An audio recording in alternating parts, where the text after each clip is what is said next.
নমস্কার, বাংলা জ্ঞান হাব চ্যানেলে আপনাদের সকলকে স্বাগত। সাল 2025। আমরা এই 2025-এ অনেকগুলো যুদ্ধ, অনেকগুলো ডেভেলপমেন্ট আমরা কিন্তু দেখেছি। যদি আমরা বলি এক এক করে, ইসরায়েল গাজার আক্রমণ দেখতে পেয়েছি, সাথে সাথে রাশিয়া তুর্কির আক্রমণ দেখতে পেয়েছি, থাইল্যান্ড সাথে লড়াই দেখতে পেয়েছি, ঠিক আছে, থাইল্যান্ড কম্বোডিয়া লড়াই, ভারত পাকিস্তান লড়াই দেখতে পেয়েছি, পাকিস্তান আফগানিস্তান লড়াই দেখতে পেয়েছি। এবং সাল 2025 এখানেই থেমে থাকেনি, যাবার শেষে আরও বেশ কয়েকটা যুদ্ধের ঘোষণা কিন্তু দেখা যাচ্ছে, যেগুলো 2026-এ হবার সম্ভাবনা সব থেকে বেশি। কেন এই কথাটা বললাম বলুন তো? এর পেছনে প্রত্যেকটা কারণ আছে। এমনি এমনি হাওয়াতে মানুষ কথা বলে না। বিষয়গুলো কি হয়েছে যদি আমরা দেখি, আমি যদি আপনাদের একটা প্রশ্ন করি, সেই প্রশ্নের উত্তর কি হবে আপনারাই দেন। সেই প্রশ্ন হচ্ছে, আমি যদি আপনাকে প্রশ্ন করি যে ইসরায়েলের কাছে বিশ্বের সব থেকে বড় থ্রেটেন কান্ট্রি এই মুহূর্তে কে আছে? ইসরায়েল এই মুহূর্তে বিশ্বে কোন কান্ট্রিকে সব থেকে বেশি থ্রেট করছে এবং কাকে সব থেকে বেশি একটু হলেও নিজের টেনশন নিচ্ছে? তাহলে আপনি বলবেন ইরান, আপনার কাছে উত্তর আসবে হামাসকে ভয় পাচ্ছে, আপনি বলবেন যে হিজবুল্লাহকে সব থেকে বেশি থ্রেট করেছে ইসরায়েল। কিন্তু আমি আপনাদের বলে দিচ্ছি, বর্তমান সময়ে রিসেন্টলি ইসরায়েল মিডিয়া দাবি করছে, এবং এইটাকে নিয়ে ইসরায়েল মিডিয়া ডজন আর্টিকেল প্রকাশ করছে। সেখানে তারা বলছে যে এই মুহূর্তে সব থেকে বেশি ইসরায়েল যদি কাউকে থ্রেট করছে, ভয় দেখাচ্ছে, যুদ্ধের হুমকি দিচ্ছে, সেটা না ইরান, না হামাস, না হিজবুল্লাহ, সেটা নয়, সেটা হচ্ছে তুর্কি। আচ্ছা, হঠাৎ করে তুর্কির সাথে এমন কি হয়ে গেল? সবার প্রথমে আর্টিকেলটার সাথে আপনাদের আমি পরিচয় করা। কি বলছে যে হাউ তুর্কি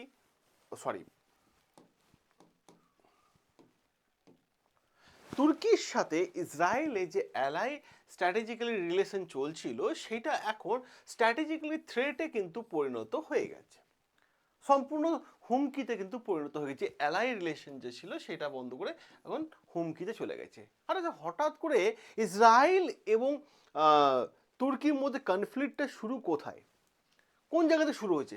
বর্তমান সময় যদি আমরা দেখি, ইসরায়েলের কাছে সব থেকে বড় চ্যালেঞ্জিং কান্ট্রি কিন্তু তুর্কি হতে চলেছে। ইসরায়েল বেশ কয়েকটা, যদি আমরা দেখতে পাই, ইসরায়েলে ভালো ভালো জিও পলিটিক্যাল অ্যানালাইসিস যারা করেন বা এক্সপার্টরা, তারা দাবি করছেন যে ইসরায়েল তুর্কিকে ধ্বংস করার জন্য 15 বছর আগে থেকে প্ল্যান করেছে, এবং তার প্ল্যান কিন্তু 15 বছর ধরে চলছে। এটা কিন্তু ইসরায়েলের জিও পলিটিক্স অ্যানালাইসিসের এক্সপার্টরা তারা কিন্তু দাবি করেছেন। এবং সাথে সাথে তারা এটাও দাবি করেছেন, ইসরায়েল হয়তো আগামী 25 বছরের মধ্যে তুর্কিকে সম্পূর্ণরূপে ধ্বংস করে দেবে। এবং সাথে সাথে এই আর্টিকেলটা যদি আপনারা দেখেন, খুব ভালোভাবে নজর আনতে পারবেন। এখানেও কিন্তু দাবি করা হচ্ছে যে 15 বছর ধরে ইসরায়েল চেষ্টা করছে তুর্কিকে ধ্বংস করার, কিন্তু তেমনভাবে ধ্বংস করতে পারেনি, কিন্তু কিছুটা ইফেক্ট ফেলে দিয়েছে। কোথায়? তাদের যে রিস্ক জোনে ফেলে দিয়েছে। সেটা কোথায়? তাদের যে মুদ্রা আছে লিরা, সেই লিরার ওপর কিছুটা ইফেক্ট হলেও কিন্তু পড়েছে, কিন্তু ইসরায়েলকে সম্পূর্ণরূপে আক্রমণ করতে পারছে না। কেন পারছে না? তাদের ইসরায়েলের জিওপলিটিক্যাল এক্সপার্টরা বলছেন যে তুর্কি কাছে সব থেকে বড় একটা গুরুত্বপূর্ণ প্লাস পয়েন্ট হচ্ছে যে তুর্কি এই মুহূর্তে হচ্ছে ন্যাটো গ্রুপের মেম্বার। এবার ন্যাটো গ্রুপ আপনারা খুব ভালোভাবেই জানেন যে কতটা স্ট্রং।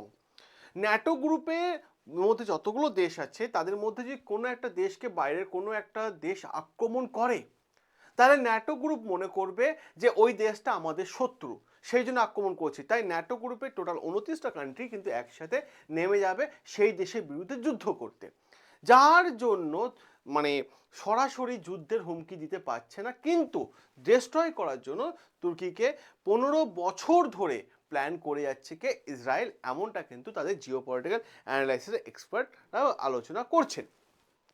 এবং সাথে সাথে নেতানিয়াহু, যে ইসরায়েলের প্রেসিডেন্ট, তিনি কি করলেন? 3টে দেশকে একসাথে ডেকে আনলেন এবং তিনটে দেশকে একসাথে বসালেন এবং তাদের সাথে আলোচনা করলেন, মিটিং করলেন এবং তারা এইটাই আলোচনা করলেন যে ইসরায়েলকে একটা বড় একটা হুমকি দিতে হবে। এবং এই যে হুমকিটা হলো না, এটা সাল 2025-এ বলা যেতে পারে তিনটে বড় কান্ট্রি বড় ডেভেলপমেন্ট, এবং এইটা হচ্ছে জিও পলিটিক্যাল সব থেকে বড় ডেভেলপমেন্ট হয়েছে।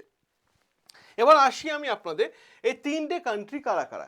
নেতানিয়াহু কি করেছেন, উনি কি মানে তিনটে কান্ট্রি বলতে ইসরায়েল একটা, গ্রিক্স একটা আর সাইপ্রাস একটা, ঠিক আছে। এই তিনটে কান্ট্রির সাথে দেখতে পাচ্ছেন যে তিনজনই দাঁড়িয়ে আছেন, মিটিং করেছেন, সেখানে তারা হুমকি দিলেন। কাকে হুমকি দিলেন? সে হুমকিটা দিলেন তুর্কিকে। কিসের হুমকি দিয়েছেন, কেন হুমকি দিয়েছেন? তাদের বক্তব্য হচ্ছে তুর্কি যদি মনে করে যে সাইপ্রাস দখল করবে, ইসরায়েল দখল করবে বা গ্রিস দখল করবে, তাহলে সেটা তাদের স্বপ্ন, সেটা ভুলে যাক। কারণ আমরা তিনজন একসাথে একত্রিতভাবে মিলিত হয়ে আমরা কিন্তু তুর্কির উপর আক্রমণ করব। এবার প্রশ্নটা হচ্ছে কোন জায়গাটা বলুন তো। কয়েকদিন আগে মনে করে দেখুন, পাকিস্তানের সাথে সৌদির কি একটা চুক্তি হয়েছিল, ডিফেন্স প্যাক্ট সাইন হয়েছিল। যদি বিশ্বের কোনো দেশ মনে করে পাকিস্তানকে আক্রমণ করবে, তাহলে সৌদিও কিন্তু সেই দেশের বিরুদ্ধে আক্রমণ করবে, বা বিশ্বের কোনো দেশ যদি সৌদিকে আক্রমণ করে, পাকিস্তানও কিন্তু তার হয়ে মানে সেই দেশের বিরুদ্ধে লড়াই করবে। এবার বাংলাদেশও চাইছে সেই লেজ ধরে পাকিস্তানের হাত ধরবো, যে খেলাটা বাংলাদেশ খেলতে চাইছে। এবার প্রশ্ন হচ্ছে, এইটা কি তাহলে ডিফেন্স প্যাক্ট নাকি অন্য কিছু? সেই রিপোর্ট কিন্তু এখনো পর্যন্ত সামনে আসেনি। আমি আপনাদের আরও একটা জায়গা দেখিয়ে দিই, গুরুত্বপূর্ণ জায়গা। সেটা হচ্ছে এই যে দেখুন, মানে ইসরায়েল কি করছে, এই একটা ওয়ার্নিং দেওয়া হয়েছে এরদোগানকে। এরদোগান হচ্ছে তুর্কির প্রেসিডেন্ট, ঠিক আছে। তাকে কি বলা হয়েছে, একটা মেসেজ পাঠিয়ে দেওয়া হলো তুর্কির প্রেসিডেন্টকে, যে কোথা থেকে পাঠানো হলো, যে ভাই তুমি যদি অন্য কোনো দেশকে আক্রমণ করার কথা ভাবো, আমরা তিনজনে একসাথে বসে কিন্তু আক্রমণ করব তোমার বিরুদ্ধে। এটা কিন্তু পরিষ্কার হবে, ঠিক আছে। নিকোশিয়াতে কিন্তু বসে আলোচনা করে। নিকোশিয়া বলতে কোথায় বলা হয়েছে, সাইপ্রাসের মানে ক্যাপিটাল বা রাজধানী বলা হচ্ছে। এবার আমি আসি আপনাদের এই তিনটে দেশ সম্পর্কে আলোচনা করতে। দেখুন, যদি আমি প্রথমে আলোচনা করি সাইপ্রাসের সাথে ভারতের সম্পর্ক ভালো। আমাদের প্রাইম মিনিস্টার গেছিলেন সাইপ্রাস, সেখানে মানে সাইপ্রাসের প্রেসিডেন্টকে ইনভাইট করেছিলেন এবং তিনি বলেছিলেন যে হ্যাঁ তিনি ভারতে আসবেন, তিনি দাবি জানিয়েছিলেন। আমরা যদি আসি গ্রিসের সাথেও আমরা ভালো, গ্রিসকেও ভারত সাপোর্ট করে, কারণ গ্রিসের সাথে মিলিটারি ডেভেলপমেন্ট হয়েছে, যুদ্ধ অভিযান হবে ওখানে, ঠিক আছে। এটাও আমরা জানতে পেরেছি। ইসরায়েলের সাথে আমাদের সম্পর্ক ভালো, কারণ ভারত ইসরায়েল মিলে একসাথে মিশে অস্ত্র বানাবে, ঠিক আছে, এমন ডিল হয়ে আছে।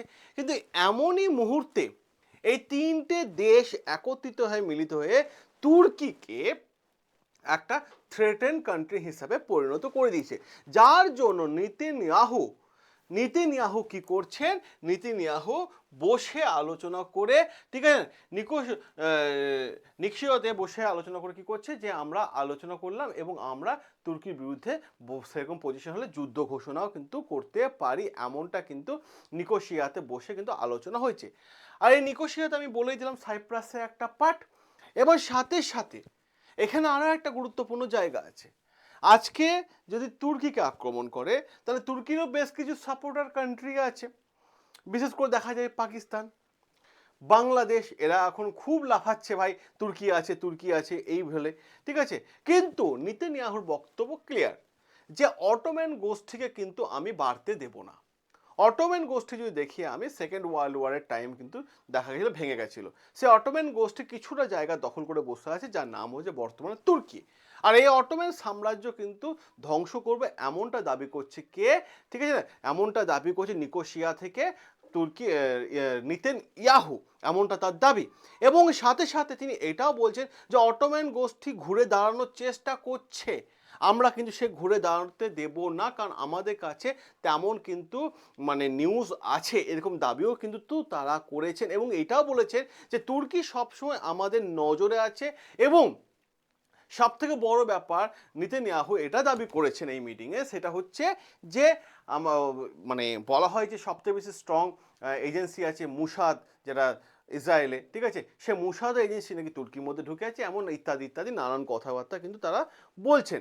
এবং সাথে সাথে তিনি এটাও বলছে যতদিন এই এরদোগান থাকবে তুর্কির প্রেসিডেন্ট হয়ে, তত দিনের মধ্যে কিন্তু তারা তুর্কিকে সম্পূর্ণরূপে ডিস্ট্রয় করে দেবে।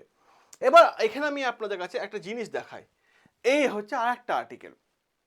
কয়েকদিন আগে তুর্কি মিডিয়া একটা রিপোর্ট প্রকাশ করেছিল, এই হচ্ছে তার রিপোর্ট। সেখানে বলা হচ্ছে তুর্কি বেসিক্যালি দুটো জিনিসকে মানে চিন্তা করে, যে তুর্কিকে যদি কেউ আক্রমণ করতে পারে সেটা হচ্ছে ইসরায়েল, এবং সেটা হচ্ছে আরেকটা ওটা গ্রিস, এই দুটো আক্রমণ করতে পারে। কিন্তু এবার তো সাইপ্রাসও চলে গেল। সাইপ্রাসের কথা যদি বলি তো অর্ধেক সাইপ্রাস তো তুর্কি দখল করেই বসে আছে। এবার সাইপ্রাসও কিন্তু এদের সঙ্গে চুক্তি করে নিয়েছে। তাই তুর্কির মিডিয়া দাবি করেছিল যে তুর্কিকে এই মুহূর্তে মানে এয়ারফোর্স সব থেকে বেশি স্ট্রং করতে হবে, যার জন্য তুর্কির সব থেকে বড় মানে আক্রমণ হতে পারে ইসরায়েল এবং গ্রিস, যার জন্য তো তাকে এয়ারফোর্স সবচেয়ে বেশি স্ট্রং কিন্তু করতে হবে, এমনটাই কিন্তু তুর্কি মিডিয়া থেকে দাবি করেছে। কিন্তু এখানে আরো একটা প্রশ্ন, তুর্কি পাশে আরো একটা কান্ট্রি মানে এগেনস্ট আরো একটা কান্ট্রি দাঁড়িয়ে গেল, সেটা হচ্ছে সাইপ্রাস। এবার যেই জায়গাটা প্রবলেমটা হচ্ছে সেই জায়গাটা হচ্ছে এক সাইডে যদি আমরা দেখি সেটা হচ্ছে ইসরায়েল, গ্রিস, সাইপ্রাস তুর্কির এগেনস্টে। অপরদিকে তুর্কিকে যদি দেখি, তুর্কি তো একাই রয়েছে, কিন্তু বলা হচ্ছে বেশ কিছু জিও পলিটিক্যাল অ্যানালাইসিসরা বলছেন যে তুর্কির পাশে চীন আছে, সাথে পারমাণবিক কান্ট্রি যে বলা হয়ে থাকে, নিউক্লিয়ার ওয়েপন্স আছে, পাকিস্তান আছে, এবং মুসলিম কান্ট্রিগুলো এক হয়ে যাচ্ছে। এই নিয়ে বড় একটা কনফ্লিক্ট মনে হচ্ছে 2026-এ দেখা যেতে পারে, যার আভাস 2025 শেষের দিকে যাবার মুহূর্তে কিন্তু পরিষ্কারভাবে আর্টিকেলের মাধ্যমে, নিউজের মাধ্যমে বুঝিয়ে দিচ্ছে, যেগুলো আমি আপনাদের সামনে এই মুহূর্তে তুলে ধরলাম।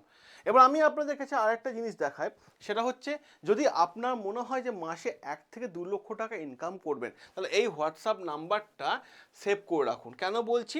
হাতের শিক্ষা মাত্র 2 মাসে, সেটা হচ্ছে এআই, আর্টিফিশিয়াল ইন্টেলিজেন্সই শিখুন, ঠিক আছে? আর্টিফিশিয়াল ইন্টেলিজেন্স শিখুন এবং সেটা নিজে অর্থনৈতিকভাবে মজবুত হয়ে যান। আপনি আপনার সন্তানকে অনেক কিছু উপহার দিয়েছেন, এবার একটা ভবিষ্যৎ উপহার দিন। তাই এই হোয়াটসঅ্যাপ নাম্বারে হাই এআই লিখে পাঠান, উইদিন এ সেকেন্ড আমাদের টিমের তরফ থেকে গ্রুপ জয়েন লিঙ্ক চলে যাবে। সেই গ্রুপ জয়েন হয়ে গেলে আমি অডিওর মাধ্যমে প্রত্যেকটা বিষয় তুলে ধরবো। সকলে ভালো থাকবেন, সুস্থ থাকবেন, সাবস্ক্রাইব করে নেবেন বাংলার জ্ঞান হাব, যেখানে প্রত্যেকটা আর্টিকেল তুলে এনে আমি আপনাদের সামনে আলোচনা করে থাকি।